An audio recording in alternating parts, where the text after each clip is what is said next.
Hello viewers. आइए आज बात करते हैं एक ऐसी बीमारी के बारे में जो इस वक्त बहुत कॉमन है, एपिडेमिक के तौर पर फैल रही है इंडिया के ज़्यादातर इलाक़ों में। आज 29 जुलाई 2023 है। आँख की बीमारी एपिडेमिक कंजक्टिवाइटिस या वर्दीनज या पिंक आई। चूँकि इसमें आँख का जो कंजक्टिवा है, जो आँख की बलगमी झिल्ली है, मुल्तहमा जिसको हम कहते हैं, उसमें वर्म आ जाता है, सूजन आ जाती है। इसलिए वो बहुत ज़्यादा लाल हो जाती है, गुलाब के फूल की तरह से, गुलसुर्ख की तरह से। इसीलिए इसको अरबी में वर्दीनज कहा जाता है, इंग्लिश में पिंक आई या मेडिकल टर्मिनोलॉजी में इसको कंजक्टिवाइटिस कहा जाता है। लेकिन चूँकि कंजक्टिवाइटिस कई तरह का होता है, फ़िलहाल हम सबसे पहले बात करेंगे जो एपिडेमिक के तौर पर फैल रहा है, एपिडेमिक कंजक्टिवाइटिस, वबाई वर्दीनज। ये एक वायरल इन्फेक्शन है जो कि एक से दूसरे में लगता है, यानी ये मुताद्दी मर्ज़ है, कंटेजियस मर्ज़ है, एक दूसरे से लगने वाला मर्ज़ है। इसमें जब इस वायरस का इन्फिल्ट्रेशन होता है, आँख में आता है, तो उस वक्त इसमें आँखों की जो झिल्ली है उसमें सूजन आ जाती है, आँखें सूज जाती हैं, आँखों में जलन होती है, आँखों में दर्द होता है, आँखों से पानी आता है। और अगर ये वर्म ज़्यादातर लोगों को एक साथ होए, ज़्यादातर इलाक़ों में, ज़्यादातर शहरों में, ज़्यादातर लोगों, बड़ी तादाद में जब ज़्यादा हो तो ये वबाई तौर पे फैलता है, एपिडेमिक होता है। और इसमें शिद्दत होती है, तेज़ी होती है, ज़्यादती होती है। लेकिन अगर ये इनफरादी तौर पे इंडिविजुअली किसी को कभी कभी होता है तो ये फिर खिलती एतबार से इसके नाम और इसके डिस्क्रिप्शंस हैं जो हम अभी बात करेंगे।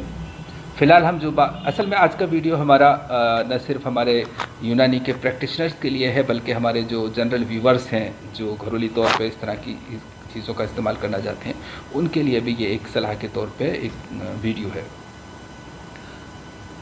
तो चूँकि ये एक वायरल इन्फेक्शन है और सेल्फ लिमिटिंग भी है, ये अपने आप धीरे धीरे ख़त्म हो जाता है।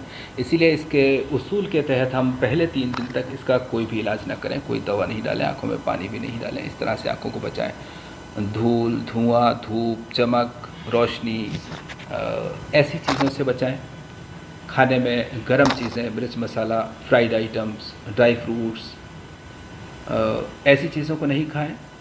ठंडे फ्रूट्स खाएँ, ठंडे जूस पिएँ और ठंडी सब्जियां खाएं। ठंड में रहें, बल्कि अंधेरे में रहें। काला चश्मा लगाएं, बल्कि जहाँ पे रहें वहाँ पे ज़्यादातर चीज़ें अगर काले रंग की या डार्क कलर की हों तो ज़्यादा बेहतर है, ताकि आँखों को ज़्यादा परेशानी ना हो। जब ये कंजक्टिवाइटिस होता है तो इसमें सबसे पहले हमें, जैसा कि कहा, 3 दिन तक हमें इसका नहीं करना है। अगर ऐसा बर्दाश्त कर सके तो बेहतर है, नहीं तो फिर जो मादा है उसके रादे के लिए तौर पे हम गेरू, रसौद, हल्दी, लाल चंदन, कत्था सफ़ेद, इनका एक पेस्ट बना करके आँखों के चारों तरफ इर्द गिर्द इसका ज़िमात करेंगे, लेप लगाएंगे। आँखों में नहीं जाना चाहिए। आँखों में डालने के लिए फिटकरी का एक घोल बहुत अच्छा होता है इस मकसद के लिए। इसमें 2 ग्राम फिटकरी और 100 ग्राम अर्क गुलाब, फिटकरी को बारीक पीस लिया जाए बड़ी सफाई के साथ, और उसमें घोल करके और फिर उसको निथार करके उसके 2-2 बूंद दिन में 3, 4, 5 बार आँख में डाले जाएं। एक दूसरा तरीक़ा ये भी हो सकता है और होता है कि फिटकरी 5 ग्राम और 10 ग्राम घी ग्वार का गूदा लेकर के उसको बारीक पीस लिया जाए, बिल्कुल सुरमे की तरह से, और उसको सुखा लिया जाए। सुखाने के बाद इसको पीस कर रख लिया जाए और इसका सुरमा बना लिया जाए, और सुरमे की सलाई जो होती है उससे आँखों में लगाया जाए। इसमें ज़्यादातर खाने की चीज़ों का परहेज़ और धूल धुआं वगैरह का परहेज़ एक ज़रूरी चीज़ होती है। हालांकि आज के दौर में ज़्यादातर लोग ऐसा परहेज़ नहीं कर पाते हैं, लेकिन करते हैं तो अच्छा रहता है, वरना इसके अपना कोई कॉम्प्लिकेशन होता है, कोई पेचीदगी आ सकती है। तो जो ये वाला एपिडेमिक कंजक्टिवाइटिस है, इसके लिए हमें जैसा कि फिर से कहूँगा कि चूँकि ये वायरल इन्फेक्शन है, इसलिए ये अपने आप से ख़त्म होने वाला है। वायरल इन्फेक्शन बहुत सारे होते हैं जो अपने आप ख़त्म होते हैं, तो इसलिए उसका इंतज़ार किया जाए। अगर उसके बाद कोई प्रॉब्लम होती है तो फिर इलाज शुरू किया जाए। लेकिन दूसरे तौर पर जो इन्फरादी तौर पर कभी कभी जो कंजक्टिवाइटिस होते हैं वो यूनानी नज़रिए से कई किस्म के होते हैं। एक तो चारों खिल्त के एतबार से होता है कि ज़फ़रावी, दमवी, बलगमी और सौदावी, और एक रमद नज़ली। इसको हम असल में अब हम जो कहेंगे रमद कहेंगे। रमद यानी आँख दुखना, आँख आना, आशुब चश्म, सुर्खी चश्म, ये सिंपल कंजक्टिवाइटिस है जो कि खिल्त की वजह से होता है। और अगर ये दम की वजह से है, खून की ज़्यादती की वजह से, तेज़ी की वजह से है, तो इसमें सुर्खी ज़्यादा होगी, वर्म ज़्यादा होगा, लेकिन दर्द और टीस कम होगी। अगर ये सफ़रा की वजह से है तो इसमें वर्म कम होगा, लेकिन खटक जिसको कहते हैं, दर्द, टीस बहुत ज़्यादा होगी, सोजिश, जलन बहुत ज़्यादा होगी, पानी भी ज़्यादा आएगा। चूँकि हम यूनानी में दमवी और सफ़रावी को दोनों को हार मानते हैं, इसलिए दोनों का इलाज तकरीबन यकसा है। इसी तरह से जो बलगमी और सौदावी है उसको हम बारिद मानते हैं। तो बलगमी अगर है तो उसमें वर्म ज़्यादा होगा, सूजन भी होगी, लेकिन दर्द बहुत कम होगा, पानी भी आँखों से आएगा। और रमद नज़ली जो नज़ले के साथ होती है, नज़ले की वजह से आँखों में लाली आ जाती है और आँखों में जलन होती है, आँखों से पानी आता है, जो कि नज़ले हार की वजह से होता है। और अगर ये नज़ले हार की वजह से है तो इसमें जलन होगी, दर्द होगा, तेज़ी होगी। और अगर नज़ले बारिद की वजह से है तो इसमें उतनी तेज़ी नहीं होगी। सौदावी में और भी कम अलामात होंगे। यहाँ पर मैं एक और डिफ्रेंसिएशन वाज़ेह करता चलूँ कि जो रमद है वो कंजक्टिवाइटिस यानी कि आँख की झिल्ली या कंजक्टिवा का वर्म है। जब वर्म होता है तो हम रमद कहते हैं, लेकिन अगर आँख में सिर्फ सुर्खी है और वर्म नहीं है तो ये तकद्दुर या तहस्सुर कहलाता है। यानी कि यहाँ पर जो मादा है नहीं है। और सिंपली हम इसको, वैसे तो ये कई तरह का होता है, लेकिन 3 तरह से हम यूँ समझ सकते हैं कि एक रमद जो कंजक्टिवाइटिस है उसमें कंजक्टिवा में इन्फ्लेमेशन होता है, सूजन होती है। दूसरा वायरल जिसमें कि सूजन होती है, लेकिन इसके सिम्टम्स ज़्यादा होते हैं और वो सबको होता है। और जो तकद्दुर और तहस्सुर है वो इंडिविजुअली होता है, लेकिन उसमें ये सब चीज़ें बहुत कम होती हैं। आंखें लाल ज़्यादा दिखती हैं, लेकिन पानी भी कम आता है, दर्द भी बहुत कम होता है, खुजली जलन भी बहुत कम होती है। तो ये तब ऐसा मामला होता है जब सूजन नहीं होती है, तो हम तकद्दुर या तहस्सुर कहते हैं। अगर मादी है जिसमें कि बलगम की वजह से है या सफ़रा की वजह से है, तो हम उसको रमद बलगमी, सफ़रावी, बारिद कहेंगे। नज़ले की वजह से है तो रमद नज़ली कहेंगे। और अगर एपिडेमिक है तो इसको वर्दीनज वबाई कहेंगे, रमद वबाई भी कह सकते हैं। तो इस तरह से अगर सफ़रावी है तो उसका इलाज सफ़रा के तौर पर किया जाता है, बलगमी है तो बलगम के तौर पर किया जाता है।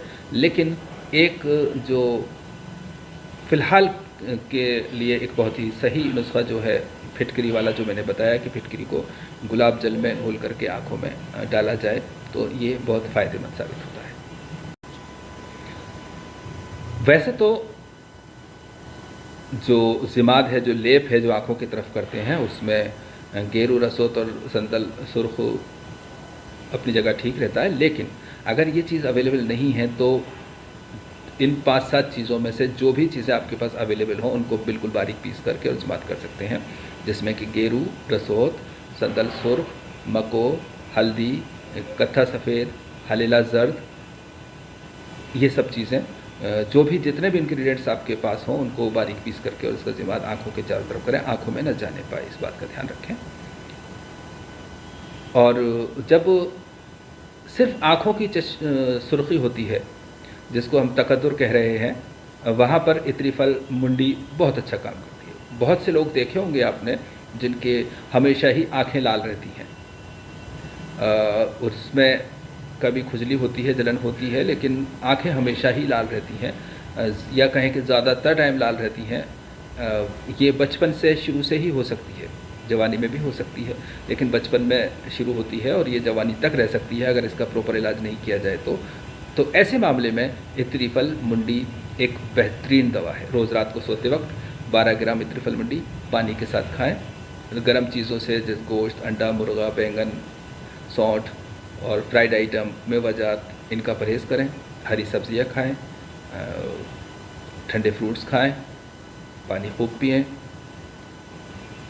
और कभी कभी वेरी रेयरली ऐसा भी होता है कि किसी केस में ये सब कुछ करने के बाद भी रिलीफ नहीं मिलता है, तो फिर जो यूनानी का उसूल है इमोजिस का, तनक़िये का, या हमें ये कहना चाहिए कि तनक़िये का वो अपनाना पड़ता है, जिसमें कि हम हबे बनफ्शा से, जो कि 9 ग्राम रात को सोते वक्त पानी के साथ पी जाती है, उससे पेट साफ़ हो जाता है। चूँकि यहाँ पर मादा सब जगह बिखरा हुआ नहीं है, या उतना मादा नहीं है कि जिसके लिए हमें नुज़ुज़ देने की ज़रूरत पड़े और फिर इसहाल लाने की ज़रूरत पड़े, इसलिए हम यहाँ पर सिर्फ तनक़िया अमा करते हैं, आंतों का तनक़िया करते हैं, ताकि जो प्रेशर ऊपर की तरफ है वो नीचे की तरफ हो जाए और डाउनवर्ड सब कुछ चले। हमारा जो इलाज का उसूल है वो भी यही है कि राधे मादा दवाएँ, जो राधे मादा आया है उसको पीछे की तरफ धकेल दिया जाए, वापसी कर दी जाए।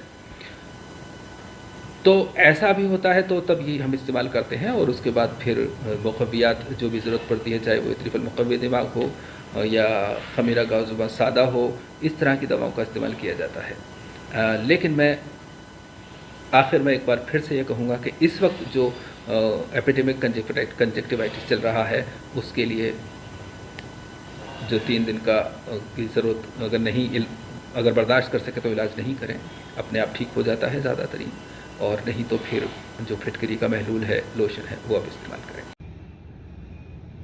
और फाइनली एक बात और कहना चाहूँगा जो कि सलाह के तौर पर है कि अगर अलामात शदीद हैं, बहुत सीवियरिटी है, परेशानी ज़्यादा है, या पेशेंट्स को पहले से कोई और प्रॉब्लम है आँखों की या बॉडी की, जैसे डायबिटीज़, या सब कुछ ठीक है लेकिन सिम्टम्स बहुत तेज़ हैं, परेशानी ज़्यादा हो रही है, तो फिर ऐसे में बेहतर ये रहता है कि हम किसी भी अच्छे ऑप्थेल्मोलॉजिस्ट को कंसल्ट करें और उसकी राय पर काम करें, वो जैसा कहें उसको फॉलो करें। फ़िलहाल इतना ही। अल्लाह हाफ़िज़।